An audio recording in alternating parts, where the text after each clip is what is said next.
ভালোবাসার সকল রকমের ভিডিও পেতে আমাদের চ্যানেলটি সাবস্ক্রাইব করুন। সবার আগে ভিডিও পেতে বেল বাটনে ক্লিক করুন। আসবো ফিরে আবারও পর্ব 31 সুরফিয়া আক্তার। আজ অ্যাসাইনমেন্ট সাবমিটের ডেট ছিল। সময়ের আগে ক্লাসে উপস্থিত আদ্রিয়ান কবির আদ্র। ক্লাসে ঢুকেই সব স্টুডেন্টদেরকে একে একে পরখ করে নিল সে। চিরচেনা দুই মুখায়বের পাশে অপ্রত্যাশিতভাবে কাঙ্ক্ষিত মুখখানা দেখে বিব্রত বোধ করল কিছুটা। এই মেয়ে আজ এত তাড়াতাড়ি এসে গেছে।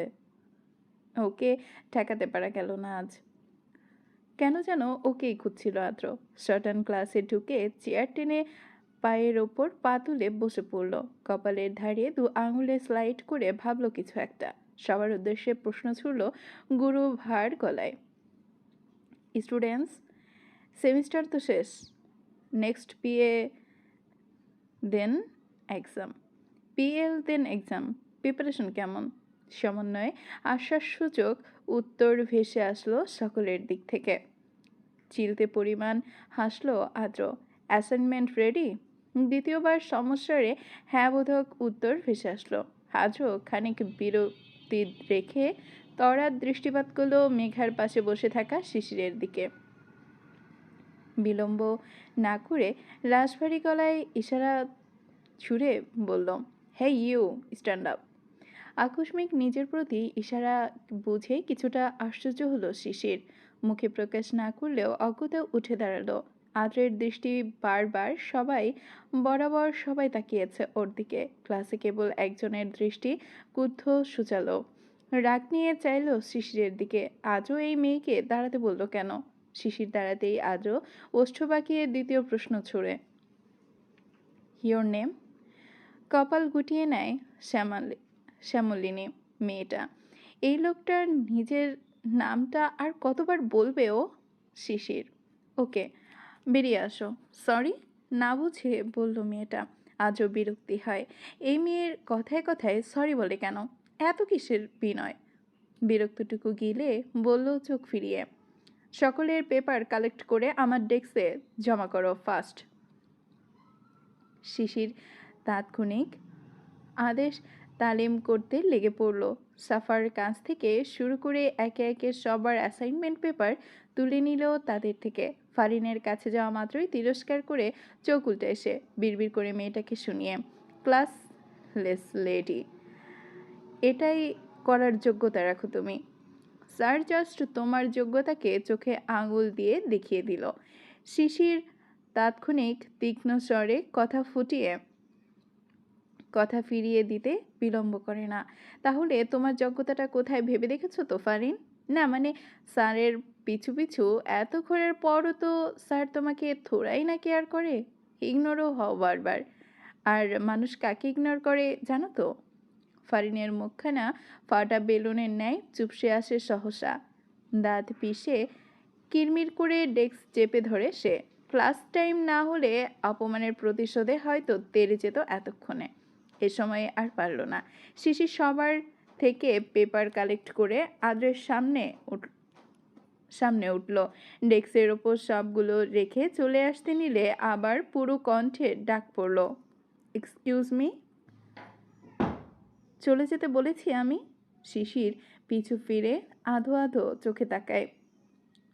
আর কি করার আছে? আদ্রের হাতের মার্কারটা ঘোরাতে ঘোরাতে চোখ শুকনো করে থেমে বলে, নাথিং, ইউ ক্যান গো। কথা শেষ হওয়ার সাথে সাথেই অমনি মার্কারটা ছিটকে পড়লো হাত থেকে। শিশির সেটার দিকে তাকালো ছট করে। অবাক হওয়ার ভান ধরে পায়ের ওপর থেকে দ্বিতীয় পা সরিয়ে বলল আদ্র, উপস, পড়ে গেল, তুলে দাও এটা। কপাল গুচায় শিশির, সোজাসুজি তাকায় আদ্রের দিকে। ওকে অবাক করে দিয়ে ভ্রু নাচায় আদ্র। চোখে চোখ রেখে বলে পুনরায়, কি হলো, তুলে দাও। শিশির বিলম্ব করল না। মার্কারটা তুলে ডেস্কের ওপরে রাখতে গেলে আবার লোকটার কণ্ঠ ভেসে আসলো, ওখানে রাখতে বলিনি, আমার হাতে দাও। শিশির বাড়িয়ে দিল সহসা। লোকটা প্যাচ ঘুরিয়ে আবার বলল, না থাক, ওটার কাজ নেই, ওখানেই রাখো। নমনীয় মেয়েটা বিব্রত হয় কিছুটা। মুখ কুঁচকে ঠক করে ডেস্কের উপর মার্কারটা রাখে। ফের চলে যেতে গেলেই আবার ডাক পড়ে, ওয়েট। ক্লাসের সবাই এতক্ষণে ভ্যাট করে তাকিয়ে আছে আদ্রের কাণ্ডে। আশ্চর্য ওরা। আজিয়ান কবির আজও এতটা মারপ্যাচ করে না। আজ তাকে ভিন্ন লাগলো। শিশির বিরক্ত দেখিয়ে নিচু স্বরে বলল, আর কি? কিছু না, সিট। আর থামলো না শিশির। মুখ গোল করে শ্বাস ফেলে আগের জায়গায় গিয়ে বসলো। মেঘা আর সাফাকে এক পলক করে দেখে নিল। মেঘা আনমনে বসে খেয়াল করেনি এত কিছুর। মনমারা হয়ে খাতার কলম চালাচ্ছে সে। লিখছে না, পৃষ্ঠার ভাঁজে আঁকিবুকি করছে। আজ ক্লাস শেষ। এরপর 3 দিনের পিএল দেওয়া হবে পরীক্ষার আগে। এই সেমিস্টার খতম এখান থেকেই। শিশির পাশে বসেই মেঘাকে ডেকে বলল মৃদুস্বরে, মেঘা, কি হয়েছে? মনমারা হয়ে বসে আছিস কেন এভাবে? সেই এসেছিস থেকে দেখছি। তেমন কিছু না, ভালো লাগছে না। ক্লাস হয়নি আজ। আদ্র অ্যাসাইনমেন্ট নিয়ে খানিকের মধ্যে বেরিয়ে এসেছে। আজ কোনো ক্লাসই আর হবে না, কেবল অ্যাটেনশন দিতে হবে সব ক্লাসেই। ফাঁকে একবার বাইরে বেরিয়েছিল 3 সালে। সাফা, মেঘা আর শিশির ক্যাম্পাসের একধারে বসেছে। টুকটাক গল্পের মাঝে শিশির এক পর্যায়ে বলে উঠল, এরপর তো সেমিস্টার ব্রেক। বেশ অনেক দিন দেখা হবে না আমাদের। মিস করব ভীষণ। আমিও খুব মিস করব তোকে। আচ্ছা, একদিন বন্ধ থাকবে? কতদিন বন্ধ থাকবে আমাদের? সাফার প্রশ্নের উত্তর করল শিশির, এই 20-25 দিন। খুব বেশি দিন নয়। এর মধ্যেই বাইরে দেখা করব আমরা। শিশির আর সাফা একে অপরের দিকে চাওয়াচাই করে।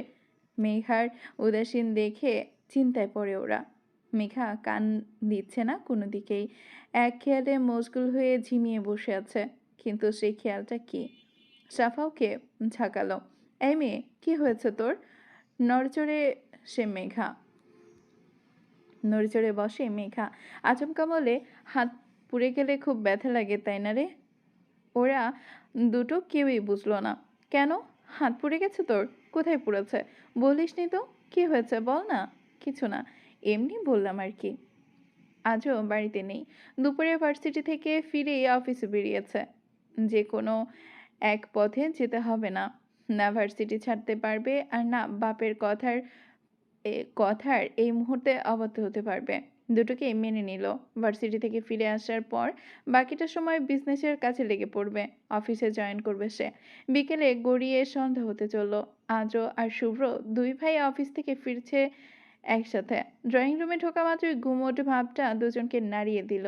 চিন্তিত হয়ে পায়চারি করছেন রুবিনা কবির। সোফায় বসে তোফায়েল কবির। সিরাত একপাশে দাঁড়িয়ে কানে ফোন গুজে রেখেছে। আদ্র শুভ্র একে অপরের দিকে তাকালো। এগিয়ে শুধালো শুভ্র, কি হয়েছে মামুনি? ফ্রেন্ডস দেখাচ্ছে কেন তোমায়? রুবিনা কবির যেন হাঁপ ছাড়লেন। কিছুটা প্রশান্তি নিয়ে ধরফরিয়ে শুভ্রর দিকে এগোলেন। ওর অপেক্ষাতেই ছিলেন তিনি। বললেন বিচলিত হয়ে, শুভ্র, দেখেছিস বাবা? তোর ফোন থেকে একবার রোজকে ফোন কর না। ছেলেটা সারাদিন বাড়িতে নেই। সেই কাল সকালে শেষবার দেখেছি। এখনো বাড়ি ফেরেনি। রাতেও ফেরেনি কাল। কোথায় আছে খোঁজ করে দেখ না একটু। রুটি কাল রাতে ফেরেনি? আজের প্রশ্ন। রুবিনা কবিরের তাৎক্ষণিক উত্তর, ফিরলে কি সকালে দেখতাম না? দেখেছিস ওকে সকালে? ও তো বাড়িতেই নেই। সে কাল সকালে ব্রেকফাস্টের পর বেরিয়ে গেছে। পুরো একটা দিন কেটে আজ সন্ধ্যা হতে চলল। ছেলেটার আর খোঁজ নেই কোনো। সে কি মামুনি, ফোন দাওনি? এজন্য সকালে ব্রেকফাস্টের টেবিলে দেখিনি ওকে। সিরাত উঠতে উঠতে জবাব দিল, এই নিয়ে অর্ধশতবার ফোন করলাম, বারংবার বন্ধ দেখাচ্ছে ফোন। শুভ্র সন্দেহ দূর করতে সহসা ফোন বের করে কল লাগালো। Phone switch off. কপালে গাঢ় ভাঁজ ফেলল সে। কান থেকে ফোন নামিয়ে বলল, ফোন অফ মামুনি। রুবিনা কবিরের পা ঘুরিয়ে পিছিয়ে আসেন কয়েক কদম। হু করে কেঁপে ওঠে মাতৃ হৃদয়। তার ছেলে বেপরোয়া। 2-1 দিন বাড়িতে না ফিরলেও নিচে থেকে খোঁজ পাঠাবে কভু। কাল থেকে ছেলেকে দেখেননি। রাতে ফিরেছিল কিনা জানেন না। কোথাও গেল রুদ্র? মেঘা ধীর পায়ে সিঁড়ি বেয়ে নিচে নামছে সাফা সহ। রুবিনা কবির ঠোঁট ভেঙে ফুপিয়ে উঠলেন এবার।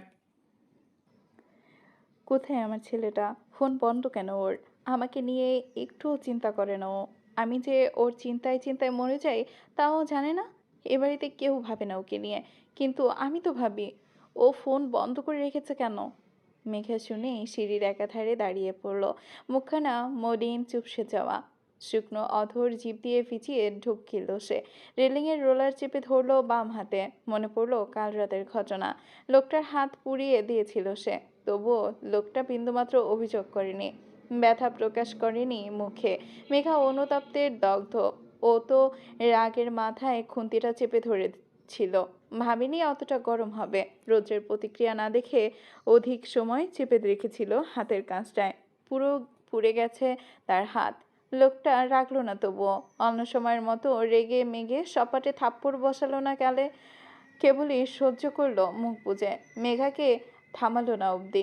মেঘা তখন ওই রাতের লোকটার পিছু পিছু গেছিল, তবে দরজার সামনে গিয়ে থেমে গেছে। ভেতরে পা বাড়ানোর মতো দম ছিল না। সেই রাতের পর রোদ্রের আর খোঁজ নেই। সকালে ব্রেকফাস্টের টেবিলে দেখা মেলেনি। এখন সন্ধ্যা গড়িয়ে রাত নেমেছে, খোঁজ নেই তবুও। হাতের কি অবস্থা কে জানে। রুবিনা কবির ফুপিয়ে কাঁদছেন। তোফায়েল কবির কে নির্বিকারে বসে থাকতে দেখে অভিযোগ করলেন স্বামীর ওপর। আপনি বসেই থাকুন, রৌদ্র কে আপনার? ও তো কেবলই আমার ছেলে। সন্তান বাধ্য হলে বাপের দায়, আর অবাধ্য হলে সব দায় মায়ের। এটাই তো আমাদের সমাজের দৃষ্টিভঙ্গি। অবাধ্য বলে ও কেবলই আমার ছেলে। আপনাকে ভাবতে হবে না আমার ছেলেকে নিয়ে। দীর্ঘশ্বাস সে উত্তর আসে ভদ্রলোকের থেকে। তোমার ছেলের জন্য দু একদিন বেনামি ভবঘুরে হয়ে ঘুরে বেড়ানো কোনো ম্যাটার করে না। ও দিনের পর দিন বাড়িতে ফেরে না। এটা কি ভুলে এটা ভুলে যেও না। কেবল একদিন হয়েছে, দুদিনের মাথায় বাধ্যতার টানে ঠিক ফিরে আসবে। আজও ক্লান্তি নিয়ে সিঁড়ির দিকে তাকায়। মেঘাকে দেখে আচানক প্রশ্ন করে, মেঘ, তুই জানিস রৌদ্র কোথায়? ও কি করে জানবে? রুবিনা কবিরের কটাক্ষ স্বরে কান্না দিয়ে আজও আবার একই প্রশ্ন করলো। কি হলো বল, তুই জানিস? মেঘা চিবুক নামায়, উত্তর করে শুকনো কণ্ঠে, না ভাইয়া। আজও মায়ের দিকে ফিরে সান্ত্বনা দিয়ে বলে, ডোন্ট ওয়ারি আম্মু। ফোন বন্ধ করে রাখা রুডির অভ্যাস। আজ রাতে ফেরে কিনা দেখো। ও বেশিক্ষণ বাড়ি টিকতে পারবে না। দম বন্ধ হয়ে আসলে মুক্ত বাতাসের তাগিদে ঠিক ছুটে আসবে। চিন্তা করো না আর। আজও উপরে উঠে গেল ক্লান্ত পায়ে। বেপরোয়া ছেলেটার আর খোঁজ মিলল না। সেদিন রাতটুকু কেটেছে, পরের রাতটুকুও কেটেছে, তবুও রোদ্রের খোঁজ নেই। 72 ঘন্টা পেরোলো বলে চলল তার অনুপস্থিতির, নিখোঁজ হওয়ার। এবার চিন্তা বেড়েছে সবার। বাড়ির সবাই হয়রান। রোজের ফোন এখনো সুইচ অফ। আজও আর বন্ধুদের থেকে খবর নিয়েছে, তারাও কিছুই জানে না। কন্ট্যাক্ট হয়নি রোজের সাথে। লাস্ট দেখেছিল 3 দিন আগের সেই রাতে, যে রাতে মেঘা রোজের হাত পোড়ালো। সেই রাতের পর থেকেই উবে গেল সেই বেপরোয়া লোক। কোথায় গেল জানে নেই, খোঁজ নেই কারোর। এমনিতেও রৌদ্র নিজের দিনের পর দিন বাড়িতে ফিরত না। তখন তো নিজের খোঁজ দিত না কাউকে। তবে এখনকার সময় সম্পূর্ণ আলাদা। দেশে ফেরার পর এই প্রথম এত সময়ের জন্য বাড়িতে নেই রৌদ্র। আদ্র ভেবেছিল মেঘার টানে হলেও ফিরবে দিনের মাথায়, কিন্তু না। 3 দিন পার হলো, তবুও ফিরল না সে। যদিও চিন্তা নেই, রোজের বেপরোয়া হলেও নিজের প্রতি পরোয়া আছে তার। নিজের খেয়াল রাখতে জানে সে। কিচ্ছু হবে না ওর, ও ঠিক আছে। কিন্তু ঠিক থেকে কোথায় আছে জানা গেলেই এবারই সবাই স্বস্তি পেত একটু। রুবিনা কবির খাওয়া দাওয়া ছেড়েছেন এই এক চিন্তায়।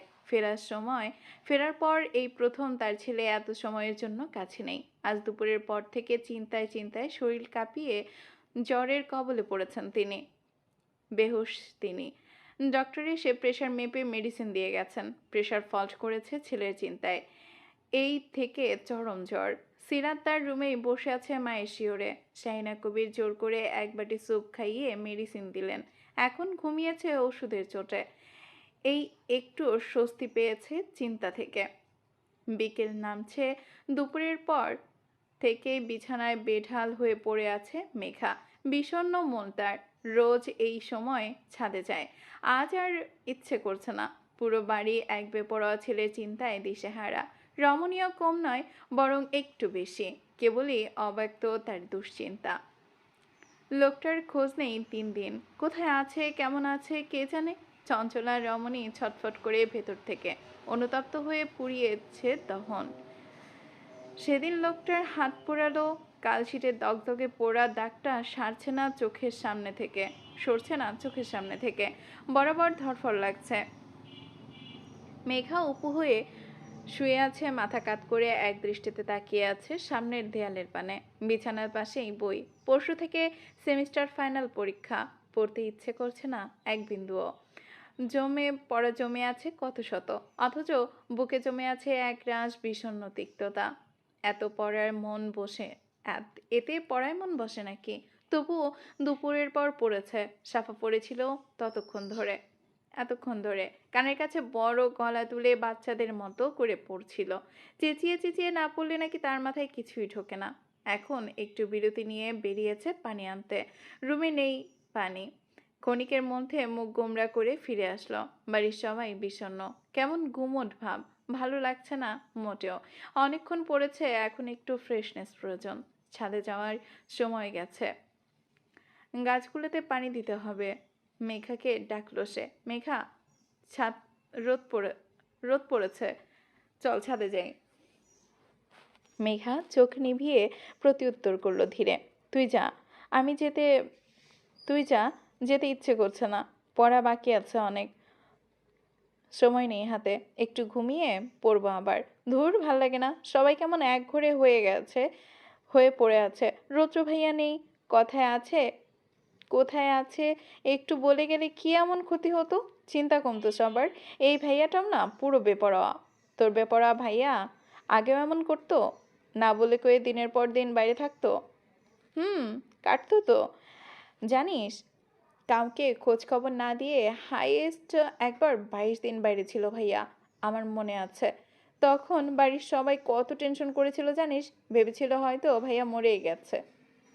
সাফা বেখিয়ালে বসে পাতলা জিভের কথা বলতে বলতে বেফাঁসে উচ্চারণ করা মাত্রই কড়া কণ্ঠের উত্তপ্ত ধমক ভেসে আসলো একবিংশির থেকে। টুকটুকি, জবান সামলে কথা বল। সহসা থতমত খেয়ে গেল বুদ্ধিহীন মেয়েটা। মেঘা থেমে বলে উঠল একই কণ্ঠে। কথা বলতে গিয়ে হঠাৎ কি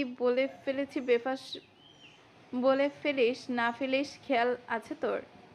না মানে, এমনি বললাম কথার প্রেক্ষিতে। রেগে যাচ্ছিস কেন? মেয়েটা মুখ কাচামাচি স্বর। একটু পর মোড় ঘোরাতে ছটফট করে বলল, আচ্ছা বাদ দে। ভাইয়াকে এবার মিস করছি খুব। এবার ভাইয়ার 3 দিনের বিরহে আমার আর এক্সট্রা চকলেট খাওয়াই হচ্ছে না। কেন? ভাইয়া এনে দিত, আমি খেতাম। সেটা আবার খাওয়া হচ্ছে কই? মেঘা চট করে চোখ তাক করে তাকালো সাফার দিকে। তাকিয়ে থেমে থেমে শুধালো বিচলিত হয়ে, এনে দিত তোকে রোজ? কখন দিত? আগে তো বলিসনি। সাফা মুখ ফসকে বলে ফেলে, ভাইয়া বলতে বারণ করেছে, তাই বলিনি। বারণ করেছে মানে? থতমত খেয়ে যায় সাফা। এই রে, আবারও মুখ ফসকে বলে দিচ্ছিল এক্ষুনি। নিজেকে সুঝে নিয়ে কথা বাঁচালো, না মানে বেশি চকলেট খেলে তো সবাই বকে। ভাইয়া এক্সট্রা করে এনে দিত।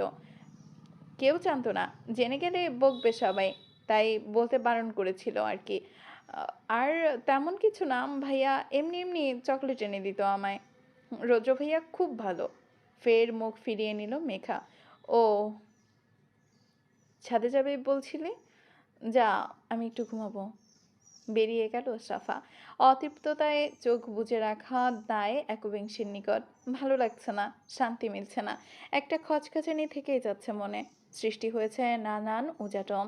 জোরপূর্বক চোখ খিচে বন্ধ করে রাখলো সে। সেভাবেই কখন ঘুমিয়ে পড়েছে খেয়াল নেই।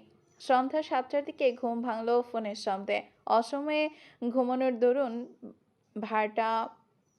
ভার মাথাটা কিচকিচ করে উঠল মেয়েটার। অগত চোখ মেলতে পারল না। মস্তিষ্ক হালকা করার জন্য চোখ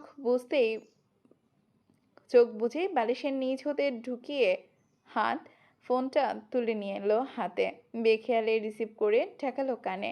ঘুমের আচ্ছন্নতায় নিজে কিচ্ছু বলার শক্তি পেল না, কেবলই জোরালো শ্বাস ফেললো ঘন ঘন। ওপাশে নীরব, ক্ষণিক চলল এই নীরবতা, অতঃপর নীরবতা ভেঙে ভেসে আসলো মৃদুস্বর, হেই সানি। কর্ণপাত হওয়া বর্তমান কর্ণপাত হওয়া বর্তমান মেয়েটা ধক করে ওঠে তাৎক্ষণিক, কেমন ছলকে ওঠে অন্তরাত্মা। ঘুম ছুটিয়ে এক লাফে উঠে বসে একবিংশে। ফোন ছিটকে পড়েছে বিছানায়। মেঘা ঘুম কাতর আধো অক্ষি যুগল তড়া করে বৃহত্ত আকার ধারণ করে। প্রথমেই ঝোঁক গিলে ঠোঁট ভেজায়, ভ্রম কাটাতে তড়িঘড়ি করে ফোনটা টেনে নেয় কম্পিত হাতে। স্ক্রিনে নজর দেওয়া মাত্রই স্রোতবিদ ফেরে তার। ভ্রম নয়, সত্যি সত্যি ফোন এসেছে। স্ক্রিনে ভেসে উঠছে একটা আননোন অদ্ভুত নাম্বার। বিডি নাম্বার নয়, কোড ভিন্ন। মেঘা আহাম্বকের মতো বাখাড়া হয়ে চেয়ে রইল কয়েক মুহূর্ত। কেমন ঘোর লাগলো। কে ফোন করেছে? প্রশ্ন জাগতেই কানে কানে ফোন ঠেকালো আবার। এই বেপরোয়া লোকটা শান্ত কণ্ঠে আবার বলল, হোয়াটসঅ্যাপ সানি, আমায় ছাড়া কেমন কাটছে দিনকাল, ভুলে গেছো? মেঘা কাঁপে, হাঁসফাঁস অবস্থায় উচাটন ধরে উচ্চারণ করে কোনো রকমে, আপনি? Your, yes, your LP. Megha সব ভুলল। উদ্গ্রীবতা ধরে রাখতে না পেরে ছটফট করে বুকে চেপে ধরল ফোনটা। চোখ বুজে লম্বা লম্বা শ্বাস টানলো বুক ভরে। বুক চিরে বেরোলো দীর্ঘশ্বাস। পুনরায় ফোন কানে ঠেকালো, ব্যাকুল স্বরে বলল, রোজো, আপনি আপনি কোথায়? বাড়িতে নেই কেন? 3 দিন হয়ে গেছে, কোথায় আছেন আপনি? রোজো হাসে মৃদু, ইজি চেয়ারে মাথা এলিয়ে চোখ বুজে নেয়। বাইরে? বাইরে মানে? বাইরে কোথায়? আপনি জানেন বাড়িতে সবাই কত টেনশন করছে? ফোন অফ কেন আপনার? সবাই টেনশন করছে, আর তুই করছিস না? বাজে কথা রাখুন। কোথায় আছেন বলুন আগে। অ্যাব্রোডে ফিরেছি। মেঘা ভরকে যায়, অবিশ্বাস্য উচ্চারণ করে, হোয়াট? ইয়েস সুইট হার্ট, ফিরে এসেছি আমি। আর চালাবো না তোকে। কপালে হাত রাখে মেঘা, ঘাম জমেছে সেখানটায়। ঘাম মুছে চোখ ডোলে হাঁপ ছেড়ে বলে, ইরিটেটিং ম্যান, মজা পেয়েছেন সব? খোঁজ ছিল না কেন আপনার? দেখুন, মজা করবেন না। কোথায় আছেন আপনি? বলছি তো ফিরে এসেছি, নাম্বার চেক করে দেখ। মেঘা বিশ্বাস করেও করল না যেন। জোরপূর্বক জেদ ধরে বলল, কিউ রায়নমুখ, মিথ্যে বলবেন না একদম। মামুনি টেনশন করছে, প্রেশার ফল্ট করেছে আপনার চিন্তায়, জ্বর এসেছে ভীষণ। আপনাকে প্রয়োজন এখানে। মামের খেয়াল রাখার জন্য অনেকেই আছে। আমার প্রয়োজন পড়বে না তার। তবে তবে কি? রুদ্র মৃদু হাসে, তোর যখন আমার প্রয়োজন পড়বে একটাবার খবর দিস শুধু, সব ফেলে তখনই ফিরবো আমি। এই বলে মুখের ওপর টুং টুং করে ফোনটা কেটে গেল। মেঘা কিছু বলার জন্য মুখ খুলতে গিয়েও আবার পারল না। হ্যালো হ্যালো করে ফোন সামনে নিয়ে ফোনের দিকে তাকালো। ততক্ষণে স্ক্রিন থেকে নাম্বারটা মুছে গেছে। ঘুমের টানে সব এলোমেলো লাগলো মেঘার কাছে। নিজেকে সামলাতে সময় লাগলো। মস্তিষ্ক সম্পূর্ণ চেতনায় ফেরা মাত্রই ছটফট করে বিছানা ছাড়ল মেঘা। খোলা কুন্তাল হাতে পেঁচাতে পেঁচাতে দম আটকে ছুটল ঘরের বাইরে। রাতের ডিনারের সময় হয়ে গেছে। সাফা মেঘাকে ডাকার জন্য ওপরে উঠতে যাচ্ছিল, এত সময় ধরফর করে হুড়মুড়িয়ে নামলো মেঘা। সিরাত রুবিনা কবিরের খাবার নিয়ে সিঁড়ির কাছে এসে ওকে দেখেই থামলো। সাবধানে ওকে বলল, মেঘা, এভাবে ছুটছিস কেন? পড়ে যাবি তো। মেঘা কেবলই পরখ করলো সকলকে। শ্বাস জোরালো হয়ে এসেছে। হাঁসফাঁস করে শ্বাস টেনে উচ্চারণ করলো ক্ষীণ স্বরে, আপু, তোমার ভাই। চলবে। আগামী পর্ব পেতে আমাদের সাথেই থাকুন। আর প্রতিটা পর্বের কমেন্ট বক্স চেক করবেন দয়া করে, সেখানে পরবর্তী লিংক অ্যাড করা থাকবে। Thank you for watching.